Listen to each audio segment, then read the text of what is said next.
ছাত্ৰ ছাত্ৰীসকল ইয়াৰ আগলৈকে তোমালোকক মই sum of exterior angle in a polygon বা তোমাৰ এটা বহুভুজৰ বহিকোণবোৰৰ সমষ্টি সেইটো বিষয়ে পঢ়াইছিলোঁ ধৰা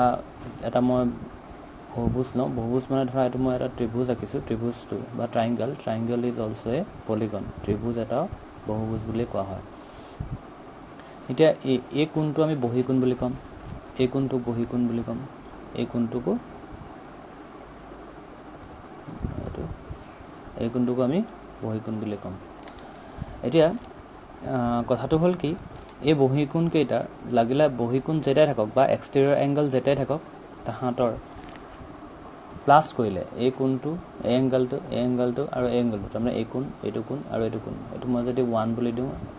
কোণ এইটো 2 এইটো 3 এংগল 1 প্লাছ এংগল 2 মানে কোণ 1 প্লাছ কোণ 2 প্লাছ কোণ 3 এহঁতৰ মান সদায় 360 ডিগ্ৰী হ'ব বা মই আগতে কৈছিলোঁ ইয়াৰ কথা এইটো কথাটো মই যদি আৰু বেলেগ ধৰণে উদাহৰণ দিওঁ মই এটা এইটো চতুৰ্ভুজ আঁকিছোঁ মানে কোৱাড্ৰিলেটাৰেলছ এইটো বহিকোণ বা এক্সটেৰিয়ৰ এংগল এইটো এক্সটেৰিয়ৰ এংগল এইটো এক্সটেৰিয়ৰ এংগল আৰু এইটো এক্সটেৰিয়ৰ এংগল মানে গোটেইকেইটা হ'ল বহিকোণ এইটো যদি 1 দিওঁ এইটো 2 দিওঁ এইটো 3 দিওঁ আৰু এইটো যদি 4 দিওঁ আৰু আমাৰ যিটো ৰুল যিটো আমাৰ সূত্ৰ angle 1 plus angle 2 plus angle 3 plus angle 4 এইকেইটা মিলাই 360 ডিগ্ৰী হ'ব গতিকে তোমালোকে এইটো কথা গম পালা যে এটা বহুভুজৰ বা এটা পলিগনৰ সাম অফ এক্সটেৰিয়ৰ এংগল বহিকোণবোৰৰ সমষ্টি সদায় 360 ডিগ্ৰী হ'ব লাগিলে কোণ তাত যেটাই নাথাকক বা এংগল তাত যেটাই প্লাছ নহওক এতিয়া তাৰ ওপৰত বেছ কৰি আমি দুটামান প্ৰব্লেম কৰিম গতিকে তোমালোকৰ এক্সাৰচাইজবোৰত যিবোৰ প্ৰব্লেম দিয়া আছে মই তোমালোকক বেছিক কথাখিনি গোটেইখিনি শিকাই দিছোঁ গতিকে তোমালোকে বেছিক কথাখিনি জানি পেলাই তাত যিখিনি প্ৰব্লেম আছে সেই প্ৰব্লেমখিনি তোমালোকে মোক কৰি হোমৱৰ্ক এজ এ হোমৱৰ্ক তুমি ছাবমিট কৰিবা তোমালোকে এতিয়া মই তোমালোকক দিলোঁ কুৱেশ্যনটো find X in the following figure তলত দিয়া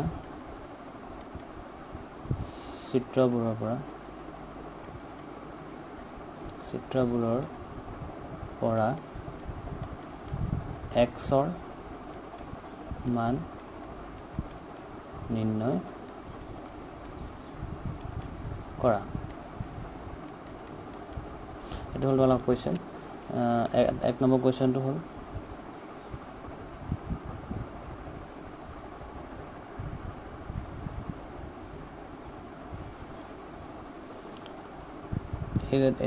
এই কোণটোৰ নাম এই কোণটো ভেলু এই এংগলটোৰ ভেলু 125 ডিগ্ৰী এই এংগলটোৰ ভেলু 125 ডিগ্ৰী আৰু এইটো হ'ল এক্স এতিয়া তোমালোকে এইটো এক্সৰ ভেলুটো উলিয়াব লাগে তোমালোকে কি লিখিবা ডাইৰেক্টলি we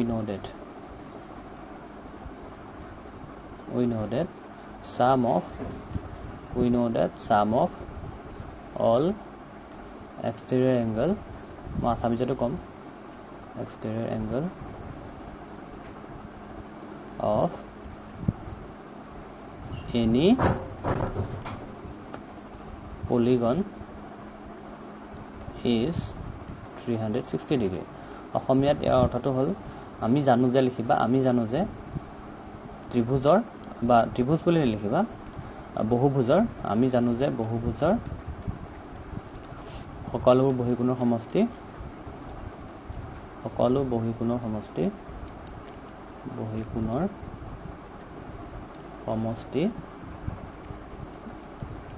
কিমান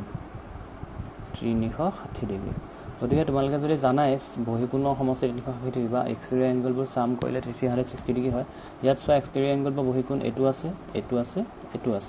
তাৰমানে ইয়াৰ অৰ্থটো হ'ল 125 degree plus 125 degree plus x degree is equal to 360 degree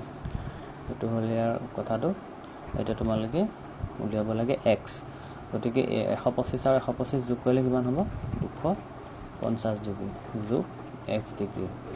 equal to 360 degree এটা তোমালোকে যেটো তোমালোকক সুধিছে হেতু মনত ৰাখিবা যেটো সদায় ভ্যালু উলিয়াব দে হেতু সদায় যেটো মান উলিয়াব দে হেতু সদায় লেফট হ্যান্ড সাইডে থাকে গতিকে আমি x টো এটো সাইডে ৰাখিলো আৰু বাকি যিবোৰ ইয়াত আছে হেবোৰ আমি ৰাইট হ্যান্ড সাইডে বা সোঁফালে লৈ যাম এটা তোমালোকে জানা সমান চিনৰ বা ইকুৱেল সাইনৰ যদি তুমি সাইডটো চেঞ্জ কৰা এটো চোৱা এটো ইকুৱেল সাইন ডাল এটা সমান চিন ডালৰ 250 ডিগ্ৰীটো লেফট হ্যান্ড সাইডে আছে বাওঁফালে আছে ইয়াক যদি সোঁফালে নিবলৈ বিচাৰা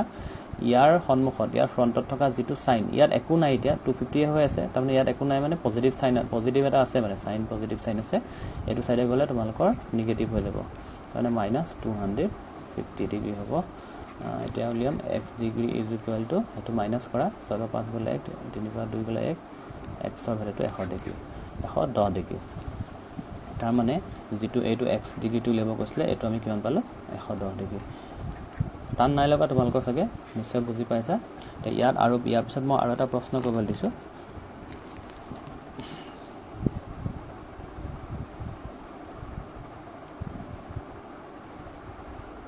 টেনশন ল'ব নালাগে তোমালোকে বুজি হয়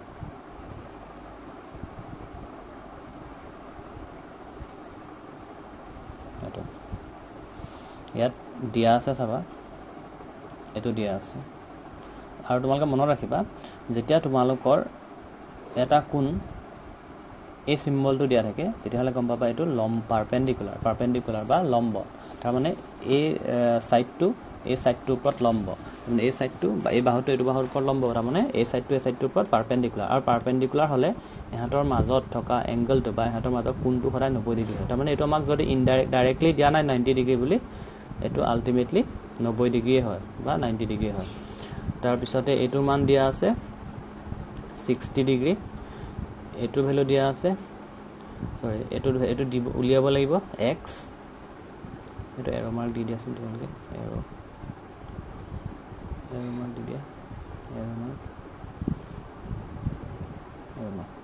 আৰু এটো এনেকে দিয়া আছে তাৰ মানে এটো একো এনেকে দিয়া আছে মানে তোমালোকে বুজি যাবা আৰু এনেকে দিয়া থাকিব তাৰ মানে এটো 90 ডিগ্ৰী ভ্যালু হ'ব হা এটো দি নি দিয়ে এনেকে এটো দিয়া আছে 70 ডিগ্ৰী এটা তোমালোকক কি উলিয়াব লাগে এই x টো ভ্যালু উলিয়াব লাগে এতিয়া এটো তোমালোকে ইমান টানজেন্ট ভাবিবলে কথা নাই সো আমি ইয়াত কেটা এক্সটেৰিয়ৰ এংগল পাম বহিকোণ কেটা পাম এটা দুটা তিনটা চাৰিটা পাঁচটাৰ ভিতৰত এটা মান দিয়া আছে এটা ভ্যালু দিয়া আছে দুটা ভ্যালু তিনটা ভ্যালু তিনটাৰ মান দিয়া আছে 4 নম্বৰ এটো নাই দিয়া উলিয়াব লাগে আৰু এটো নাই দিয়া এটা এই বস্তুটো নাই দিয়া যদি তোমালোকে উলিয়াই লব পাৰিবা কেনেকৈ উলিয়াই লব পাৰিবা যেহেতু এডাল সাপোজ এটো এটা সাইড বা এটো এটা বাহু ইয়াৰ ওপৰত যদি এনেকে মই ড্ৰ কৰি দিলো তাৰমানে তোমালোকে গম পালা এটো 90 ডিগ্ৰী তে অটোমেটিক্যালি এটো 90 ডিগ্ৰীয়ে হৈ যাব কেলে মই তোমালোকক ইয়া আগৰ ভিডিওটোত কৈছিলো যে এডাল সৰল ৰেখা বা এডাল ষ্ট্ৰেট লাইনত এই গুটিটো এই কোণটো কিমান হয় 180 ডিগ্ৰী মই যদি ইয়াত এনেকে ভাগ কৰি দিও এটো যদি 90 ডিগ্ৰী কৰি দিও তেতিয়া হলে এটো এংগলো এটো কোণ 90 ডিগ্ৰী হ'ব তাৰ মানে এটো দিয়া নাই যদিও আমি গম পাই যাম এটো 90 ডিগ্ৰী এতিয়া তোমালোকে কি লিখিবা ডাইৰেক্ট এংগলবোৰ প্লাস কৰা মানে এক্সটেৰিয়ৰ এংগলবোৰ বহিকোণবোৰ যোগ কৰা বহিকোণবোৰ যোগ কৰো আমি 60 ডিগ্ৰী আছে প্লাস 90 ডিগ্ৰী আছে প্লাস 70 ডিগ্ৰী আছে প্লাস x ডিগ্ৰী আছে প্লাস 90 ডিগ্ৰী আছে এতিয়া আমি যেটো আগতে থিওৰেম বা সূত্ৰ জানিছিলো গুটেকিটা exterior sum of exterior angle বা সকলো বহিকোণৰ সমষ্টি 360 ডিগ্ৰী গতিকে আমি ইকুৱেল 360 ডিগ্ৰী দিলো এটা আমি যোগ কৰো এফালে 90 প্লাস 60 এটো হৈ গল 150 লগত 70 প্লাস কৰা হৈ গল 220 লগত 90 প্লাস কৰা 310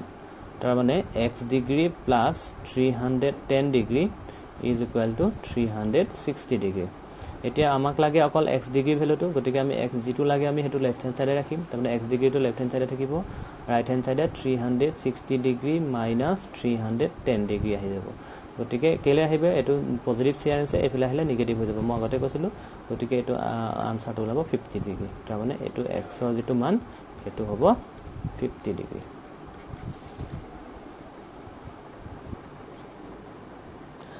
এতিয়া বেলেগ এটা কোৱেশ্চন কৰো কোৱেশ্চনটো এনেকে দিছো কোৱেশ্চনটো find the find the measure of each exterior angle of a regular polygon of 1 number to 9 sides. অসমীয়াত কোৱেশ্চনটো হ'ব find the measure of each exterior angle of a regular polygon.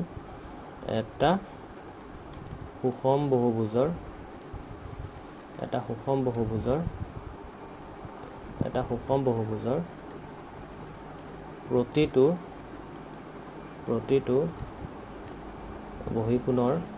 প্ৰতিটো বহিকোণৰ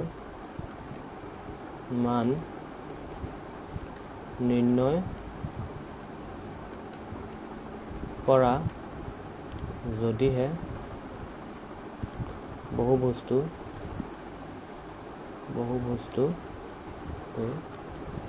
1 নম্বৰ 9টা বাহু থাকে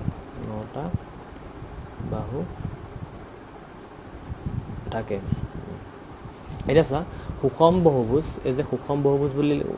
শব্দটো পাইছা বা ৰেগুলাৰ পলিগন তাৰ মিনিংটো এইটো আছিলে ৰেগুলাৰ পলিগন হলে তাহাঁতৰ যিবোৰ কোণ মানে যিবোৰ এংগল সেই এংগলবোৰ সমান হ'ব আৰু তাহাঁতৰ সাইডবোৰো অটোমেটিক্যালি সমান হৈ যাব তাৰ মানে যদি ৰেগুলাৰ পলিগন ধৰা মই যদি ইয়াত ত্ৰিভুজ কওঁ ত্ৰিভুজ বা ট্ৰাইংগল এটোটো এটা পলিগনে পৰে যদি ৰেগুলাৰ পলিগন বুলি কওঁ বা সুষম বুলি শব্দত লগাই দিওঁ তেতিয়াহ'লে এই সাইডটো সমান হৈ যাব বা তুমি এই এংগলটো সমান বুলি ক'ব পাৰা তেতিয়াহে আমি হেতু ৰেগুলাৰ বুলি ক'ম বা সুষম বুলি ক'ম এতিয়া যেটো তোমাৰ বহুভুজ বা যেটো তোমাৰ পলিগন দিছে সুষম বা ৰেগুলাৰ হেতু চোৱা কেইটা সাইড থাকে 9টা সাইড থাকে গতিকে 9টা সাইডৰ আমি ফাৰ্স্ট আঁকি দিব নালাগে এতিয়া যেতিয়া 9টা তোমাৰ চাবা আৰু এটা কথা চাবা যেতিয়া আমাৰ 3টা সাইড থাকে 3 সাইডস থাকে তেতিয়াহলে ইয়াৰ এক্সটেৰিয়ৰ এংগল বা বহিকোণ কেইটা থাকে 3টা থাকে যদি আমি 9টা সাইড থকা পলিগন কনসিডাৰ কৰো বা 9টা বাহু থকা সুষম বহুভুজ চাও তেতিয়াহলে আমাৰ কেটা বাহু থাকিব তাত কোণ কেটা থাকিব 9টা মানে এক্সটেৰিয়ৰ এংগল আমি 9টা কনসিডাৰ কৰিম আৰু সাইড বা বাহু আমি 9টাই চাম গতিকে আমি ফাৰ্স্ট আমি কি লিখিলো জানো সাম অফ আমি এটো জানোই sum of all exterior angles sum of all exterior angles of polygon is equal to 360 degree তাৰ মানে 360 degree তাৰ মানে কি লিখিবা আমি জানো লিখিলো হ'ব বাৰু এটা বহুভুজৰ লিখিবা এটা বহুভুজৰ সকলো বহিকোণৰ সমষ্টি কিমান 360 ডিগ্ৰী গতিকে এইটো কথা জানাই এতিয়া কথাটো হল কি যদি তোমাৰ তোমাৰ হেৰিটো পলিগনটো বা বহুভুজটো যদি সুষম হয় বা ৰেগুলাৰ হয় তেতিয়াহলে এটো এংগলৰ লগত এটো এংগল আৰু এটো এংগল সব সমান হ'ব কাৰণ বহিকোণবোৰ সব সমান হ'ব এটো যদি সাপোজ এনে কথাটো কৈছো এটো যেনিবা তোমাৰ a ডিগ্ৰী হল তেলে এটো a ডিগ্ৰী হ'ব এটো a ডিগ্ৰীয়ে হ'ব তাৰ মানে আমি এটো কথা ক'ব পাৰো ডাইৰেক্ট লিখিব পাৰো therefore the measure of each exterior angle of regular polygon এটা কেনেকৈ উলিয়াম চাবা যদি তোমাৰ টোটাল 9টা সাইড থাকে তেতিয়াহলে 9টা এংগল 9টা থাকিব হয় না এংগল 9টা থাকিব মানে কোণ 9টা থাকিব মানে 360 ডিগ্ৰী 360 ডিগ্ৰী ডিভাইড বাই 9 কাৰণ 9 এ কেলে কৈছো 9টা সাইড আছে কাৰণে 9টা এটাৰ এক্সটেৰিয়ৰ এংগল আমি কনসিডাৰ কৰিব লাগিব 9টা বহিকোণ আমি ল'ব লাগিব গতিকে যেহেতু প্ৰতিটো বা each exterior angle the value of each exterior angle is same যদি প্ৰতিটো বহিকোণৰ সমষ্টি প্ৰতিটো বহিকোণৰ মান ভেলুটো যদি সেম হয় তেতিয়াহ'লে 9 এ 360 ডিভাইড কৰি দিলে এটা ওলাই যাব এটা ওলালে মানে যদি এটোৰ ওলাই যায় তেতিয়াহ'লে এটোৰ সেম হ'ব এটোৰ সেম হ'ব কাৰণ ৰেগুলাৰ পলিগন বা সুষম বহুভুজ গতিকে এটো আহিব 40 ডিগ্ৰী আনসাৰটো আমাৰ 40 ডিগ্ৰী আহিব বা অসমীয়াত যদি লিখা এটো কি বুলি লিখিবা ইচ এক্সটেৰিয়ৰ এংগল প্ৰতিটো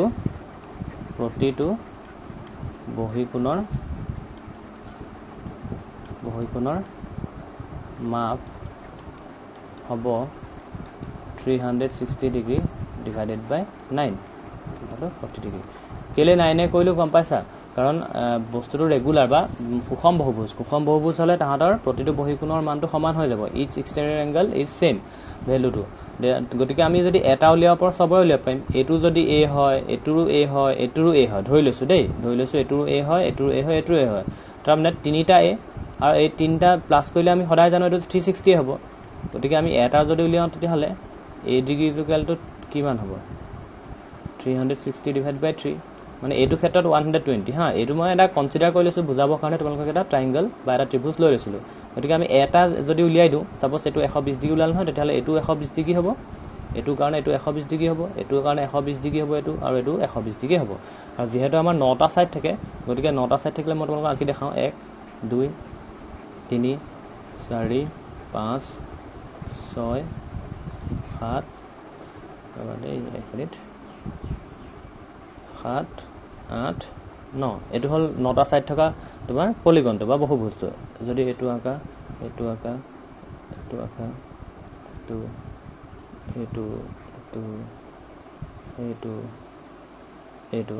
সা এটো এংগল এটো এংগল দুটা তিনটা চাৰিটা পাঁচটা ছটা 7 8 9 দেখিছানে আৰু এই 9টা যেহেতু ৰেগুলাৰ পলিগন এটো সুষম বহুভুজ বুলি কৈ দিছে গতিকে এটো এংগল সব এংগল সমান হয় বুজি পাইছা হেতু কাৰণে আমি ডাইৰেক্ট 360 যদি 9 ৰে আমি ডিভাইড কৰি দিও তেতিয়াহলে এটা এংগল বা এটা কোণৰ মান ওলাই যাব এটা এংগলৰ মান ভ্যালু ওলাই যাব তেতিয়া এটা এংগলৰ যেটো ওলাব বাকি সব হেতুৱে হ'ব আৰু তাৰমানে ইচ এংগল ইজ 40 ডিগ্ৰী প্ৰতিটো বহিকোণৰ মান 40 ডিগ্ৰী গতিকে এটো লগত ৰিলেট কৰিবলৈ তোমালোকক এটা হোমৱৰ্ক দিম এই কোৱেশ্চনটো একেটাই হ'ব এই যোনটো কোৱেশ্চন আহিছে কোৱেশ্চনটো একেটাই হ'ব খালি ইয়াত তোমাৰ সাইডটো 9টা সাইডৰ কইলা নহয় তোমালোকে এটো 15 সাইড কৰিবা তাৰমানে 15টা বাহু এটো তোমালোকৰ হোমৱৰ্ক থাকিব 15টা বাহু ওকে ঠিক আছে এটা ইয়াৰ পিছত এটা কোৱেশ্চন ইম্পৰ্টেন্ট কোৱেশ্চন কৰিম তোমালোকে এটো ভালকে বুজি লবা দেই বেছি টান নহয় কোৱেশ্চনটো লিখি লোৱা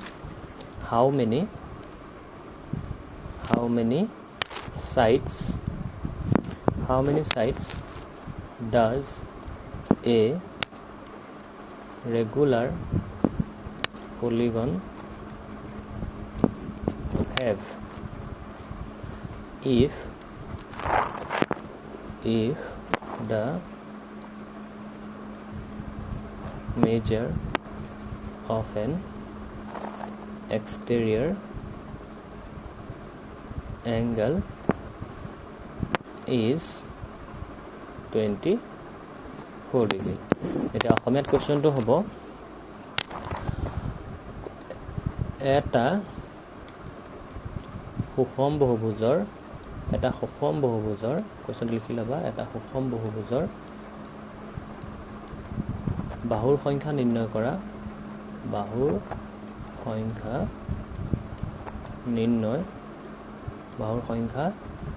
নিৰ্ণয় কৰা যদি বহুভুজটোৰ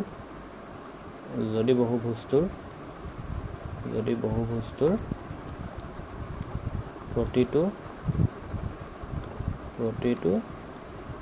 বহিকোণৰ মান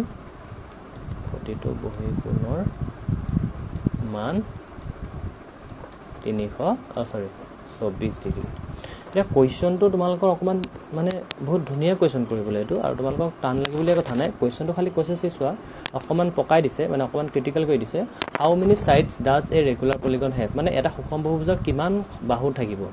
মানে পলিগন সুষম বহুভুজ বা তোমাৰ ৰেগুলাৰ পলিগন তাত তোমাৰ সাইড বহুত থাকিব পাৰে হয় নে নহয় মানে মই এটা 9টা সাইডৰ ইয়াৰ আগত যা আঁকিলো এটো চোৱা এটো 9টা সাইড বা 9টা বাহু থকা বা তোমাৰ এটো সাইডে মই আঁকিলো এটো চোৱা তিনিটা ছাইড থকা গতিকে কুৱেশ্যনটো এবাৰ কৈছে যে এনেকুৱা এটা তুমি পলিগন বা বহুভুজক আঁকা মানে তোমাৰ বাহু সংখ্যা থাকিব কিমান কোনটো হ'ব একচুৱেলি পলিগনটো ৰেগুলাৰ পলিগনটো বা সুষম বহুভুজটো যদি প্ৰতিটো বহুকোণ 24 ডিগ্ৰী হৈ যায় এতিয়া চাবা এনেকুৱা কথাটো তোমালোকে কি জানা সাইড যিমানেই থাকক এটা পলিগনত বা এটা বহুভুজত বাহু যিমানেই নাথাকক বা সাইড যিমানেই নাথাকক তাৰ এক্সটেৰিয়ৰ এংগল বা বহিকোণবোৰ যোগ কৰিলে মাত্ৰ 360 ডিগ্ৰীহে হ'ব লাগিলে সি 9টা সাইড থকা পলিগনেই হওক বা 9টা বাহু থকা বহুভুজেই হওক বা 10টা পলিগন থকা সাইড থকা পলিগনেই হওক বা 10টা বাহু থকা পলিগনেই হওক বা 20টা থকাই হওক বা 3টা থকাই হওক মুঠতে যোগ কৰিলে বা প্লাস কৰিলে তাৰ ভ্যালুটো 360 ডিগ্ৰী পাবা বহিকোণবোৰ যদি প্লাস কৰা তোমাৰ এক্সটেৰিয়ৰ এংগলবোৰ যদি যোগ কৰা 360 ডিগ্ৰী পাবা তাতকৈ বেছি নোপোৱা এতিয়া এটা কথা এনেকুৱা মই উদাহৰণ এটা দিওঁ দেই তোমালোকৰ ঘৰলৈ আলহী আহিছে ধৰা কিমান আলহী আহিলে হেতু নাজানো তোমাক প্ৰতিজন আলহীয়ে ধৰা 36 টকাকে দিছে 36 rupees কে তাৰমানে কি কৈছে চাবা দেই তোমালোকৰ হলে আলহী আহিলে আৰু প্ৰতিজন আলহীয়ে তোমালোকক 36 rupees কে দিছে 36 টকাকে তোমাক পইচা দি থৈ গৈছে তুমি হিসাব কৰিলা যে মোক কেইজন মানুহে টোটেল কেইজন আলহীয়ে মোক পইচা দিলে তুমি তেতিয়া কি কৰিবা টোটেল 300 তোমাৰ ওচৰত টোটেল পইচা কিমান আছে 360 টকা মানে তোমাৰ মুঠ 360 টকা পইচা উঠিলে হা আলহীয়ে যে দিছিলে তুমি হিসাব কৰি পালা যে 360 টকা পইচা উঠিছে আৰু তুমি এটো গম পালা যে প্ৰতিজন আলহীয়ে কিন্তু 36 টকাকেহে দিছে তাতকৈ বেছি নাই দিয়া গতিকে কেইজন আলহীয়ে দিলে তাক হৰণ কৰিব উলিয়াবৰ কাৰণে তোমালকে কিমান তোমাৰ গেষ্টে তোমাক পইচা দিছে হেতু উলিয়াবৰ কাৰণে 360 টকা তুমি 36 এ হৰণ কৰি দিলা যেটো 36 টকাকে দিছে গতিকে উত্তৰটো ওলাই গল যে 10 জনে দিছে 10 জন আলহীয়ে মোক 336 টকাকে দিছে তেতিয়া 360 টকা হৈছে মানে 360 টকাই হৈছে তাতকৈ বেছি নাই হোৱা গতিকে এটো যদি এই কথাটো এনেকুৱা যে কোনবোৰ বহিকোণবোৰ বা এক্সটেৰিয়ৰ এংগল তোমাৰ যিমানেই নাথাকক বা বহিকোণ যেটাই নাথাকক সব যোগ কৰিলে 360 ডিগ্ৰী হ'ব আৰু এতিয়া কৈছে যে এটা কোণৰ কোৱেশ্যনটোত আৰু এটা কথা কৈ দিছে যে এটা বহিকোণ বা এটা এক্সটেৰিয়ৰ এংগল বা এটা বহিকোণৰ মান প্ৰতিটো এক্সটেৰিয়ৰ এংগল যদি 24 ডিগ্ৰী হয় এটা কেইটা 24 ডিগ্ৰী লগ লাগি পেলাই 360 ডিগ্ৰী হৈছে তাক উলিয়াবৰ কাৰণে তোমালোকে কি কৰিবা 24 ৰে 360 ডিগ্ৰী হৰণ কৰি দিবা বা 24 ৰে 360 হৰণ কৰি দিবা যেটো ওলাব আনসাৰ হেতু হল তোমাৰ নাম্বাৰ অফ সাইড বা কেইটা বাহু আছে হেতু ওলাই যাব এটা 24 ৰে তুমি 360 ডিভাইড কৰা 4 6 জাৰ বা এটো 6 এ কেনসেল যাব 6 4 জাৰ 24 6 6 জাৰ 60 4 415 তাৰমানে 15 একচুয়ালি 15টা সাইড কেটা থাকিব 15টা মানে যোনটো সুষম বহুভুজ বা ৰেগুলাৰ পলিগন তাৰ সাইড 15টা থাকিব কাৰণ এটা 15টা থাকিলে তাত 15টা এংগল থাকিব বা 15টা কোণ থাকিব আৰু যদি 15টা কোণ থাকে তাৰ লগত 24 পূৰণ কৰি দিয়া তেতিয়াহে 360 ডিগ্ৰী হ'ব আৰু 360 ডিগ্ৰীতকে তোমাৰ এক্সটেৰিয়ৰ এংগল বা বহিকোণবোৰ যোগ কৰিলে মুঠ 360 ডিগ্ৰীতকে বাঢ়িব নোৱাৰে গতিকে আনসাৰটো এনেকৈ কৰিবা যিমান ডিগ্ৰী টোটেল যিমান ডিগ্ৰী কোণ হ'ব যিমান টোটেল 360 ডিগ্ৰী তাক তুমি এটা এংগল বা এটা কোণ কিমান ডিগ্ৰী আছে হেতুৱে ডিভাইড কৰি দিলে মুঠ কোণক বা মুঠ টোটেল এক্সটেৰিয়ৰ এংগলক তুমি এটা এংগলেৰে এটা কোণৰ মানেৰে হৰণ কৰি দিলে কেইটা বাহু থাকিব বা কেইটা সাইড থাকিব ওলাই যাব